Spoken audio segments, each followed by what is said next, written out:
Think back to your time in high school. Did you ever feel that you were in a prison? Did you ever feel that you were in a machine that had its own purposes and goals and had no relation to what you actually wanted to do or achieve? If you did, then you shouldn't be surprised, because this reflects the nature of what the modern school is. The modern school was invented by the Prussians after 1806. Before then, education was delivered in many different ways. What we think of as the school was invented in that particular time and place. And it was invented for a very particular purpose, which was to produce loyal, obedient subjects and soldiers, and people who would also be productive and obedient workers.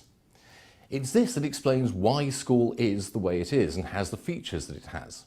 It explains why it is that the school day is divided up into rigid, time-structured blocks. It explains why it is that the organisation of the school is hierarchical and highly structured. It explains why it is that people are taught with people of their own age instead of people who are at the same stage of interest or ability as themselves. And it explains why in many school systems, one of the functions of the system is to direct people into particular life paths, to sort out young people into different kind of career groups. To the extent that education actually does take place in schools, it's a happy accident or a byproduct.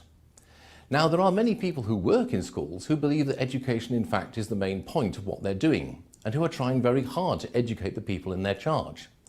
However, the problem is that the whole system they're working in, the way it's set up and the way it is organised, is hostile to that golden endeavour, so that they're in the unfortunate position of constantly trying to push water uphill, if you will, and any success they have is gained against the odds.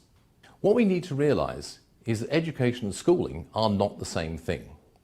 In fact, because we think that schooling is the same thing as education, we have a radically impoverished idea of what education is and could be. Why, for example, do we assume that education should only take place at one stage of a person's life? Education is something that can take place at any stage in someone's life, and indeed should do. Why assume that we have to educate people of the same age altogether? Surely this is a crazy way of doing it. Why do we have to deliver education in the highly structured and formalised way that schools require us to do it in? Education is something which will be central to most people's lives. What we need to do is to get away from the idea that schools are the only way in which we can deliver education. I hope you really enjoyed this. Click on one of these links here to watch more and learn more. If you want to do more and more than watch videos, then click on these links here to find out about more student opportunities.